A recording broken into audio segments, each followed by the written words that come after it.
Ya baik pemirsa, terima kasih Anda masih bersama kami di Pemuda Indonesia Bicara. Kang Mardhani, nah ini sekarang yang memang menjadi pokok pembicaraan kita. Apa sebenarnya yang diimpi-impikan gitu oleh para pemuda di Kabupaten Bogor terhadap pemimpin kita? Sosok seperti apa sih yang memang harus ada di Kabupaten Bogor saat ini?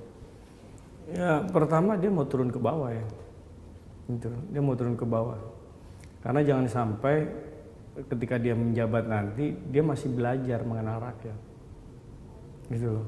Jadi kita nggak pengen tuh punya bupati, punya pemimpin nanti siapapun itu dia masih belajar.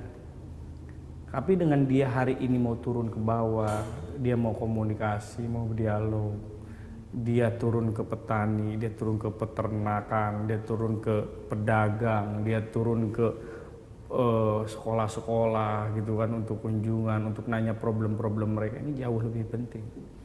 Karena dari hasil pengetahuan itu, dari dia mendengar bahagianya rakyat, nangisnya rakyat, Ya. kebingungannya rakyat, ini menjadi modal dia.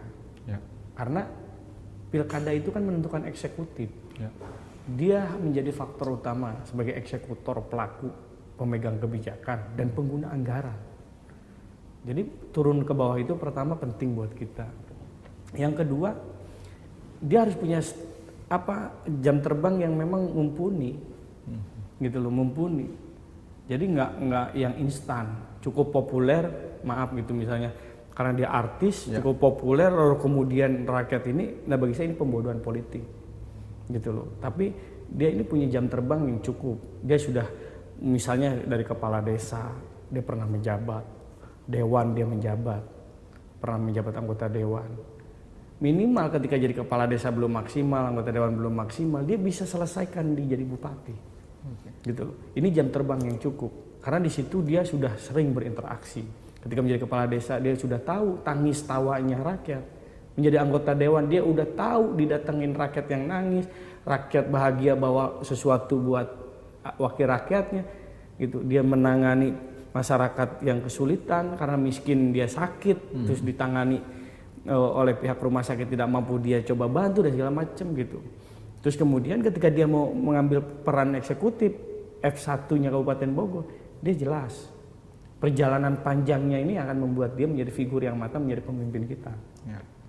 Apalagi kalau misalnya dia pernah jadi kepala desa, dia pernah jadi anggota dewan, di anggota dewan dia paham bagaimana membuat regulasi anggaran bersama-sama pemerintah, itu akan membuat dia akan lebih matang ketika dia menjadi eksekutor.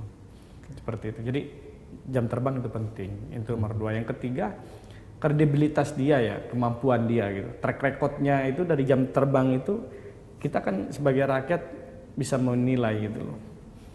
Capable nggak orang ini gitu. Ya. Sejauh mana memberikan manfaat. Jadi dia harus punya kredibilitas dan integritas yang baik menurut saya. Ya. Bahwa kemampuan dia dalam bidang ini tuh ada. Jadi jangan sampai menjadi pemimpin justru jabatan itu untuk memperkaya diri. Tapi dia harus berpikir bahwa ini adalah media, kendaraan dia untuk melakukan pelayanan, pengabdian diri terhadap pembangunan. Untuk rakyat, bukan untuk dia. Gitu loh.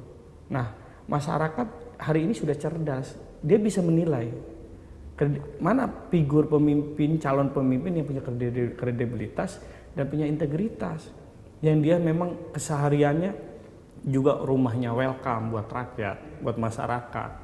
Jadi jangan sampai rumahnya di sini, wakil rakyatnya di mana, kan jadi nggak pernah ketemu tuh, gitu. Tapi figur pemimpin yang punya integritas baik, ada persoalan masyarakat teriak di sana, dia turun. Masyarakat teriak soal kesehatan, soal pendidikan, soal infrastruktur, dia mau turun. Gitu. Jangan ujug-ujug ingin ini, ya bagaimana masyarakat bisa menilai bahwa dia punya kredibilitas dan integritas yang baik. Ya. Gitu. Oke. Nah, 3 poin ini. Bagaimana caranya supaya memang masyarakat terutama untuk pemuda ini nanti 2018, nanti kita bicara 2018, tidak hanya melihat sosok pemimpin yang akan dipilihnya nanti dari elektabilitasnya saja. Kita tahu banyak cara untuk menaikkan sebuah elektabilitas seseorang begitu, tetapi kredibilitasnya belum diuji kan begitu. Betul. Nah, bagaimana caranya supaya memang masyarakat dan pemuda-pemudi kita ini mengetahui dan akhirnya terbuka begitu pikiran mereka untuk melihat sosok yang sebenarnya dibutuhkan oleh masyarakat Kabupaten Bogor. Ini seleksi alam. Kredibilitas itu, meskipun banyak metode yang bisa mengangkat kredibilitasnya, ini kan seleksi alam. Nggak bisa orang instan mau dipoles kayak gimana pun dia punya kredibilitas yang baik. Itu namanya pencitraan. Ya. Cuma diklaim aja bahwa pencitraannya berhasil disebut punya kredibel, gitu loh. Itu kan dikemas, itu kan di pencitraan, itu metode lain, gitu loh. Nah, berbeda lah gitu. Jadi kalau seleksi alamnya terpenuhi, dia matang karena jam terbangnya tadi gitu.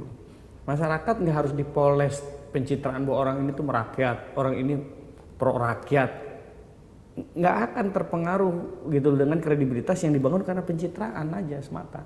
Jadi memang ya bagi kita sebagai pemuda, saya punya optimisme. Figur pemimpin kita yang nanti di 2018 itu bukan figur pemimpin yang jadinya karena instan, yang konon kredibilitasnya dibangun karena pencitraan, tapi kredibilitas yang dibangun oleh perjalanan panjang dia sebagai figur gitu loh, sebagai figur. Oke. Itu bisa. Masyarakat sudah pintar lah ya. Sudah pintar. Sudah pintar mana yang memang sudah melek politik, baik ya, tidak sudah melek yang cocok untuk memimpin Kabupaten Bogor. Tahun 2018 nanti akan terpilih pemimpin baru untuk Kabupaten Bogor, Bupati dan Wakil Bupati. Apa yang segera diinginkan oleh pemuda-pemudi di Kabupaten Bogor kira-kira? Hal apa yang segera dilakukan oleh para pemimpin kita untuk pemuda kita? Ya, pertama perankan SKPD nanti, SKPD itu untuk membangun sumber daya manusia pemudanya di sektor perekonomian. Gitu, sektor pendidikannya diperkuat juga gitu loh. Ini harus program-program yang maksud saya bukan hanya seremonial, tapi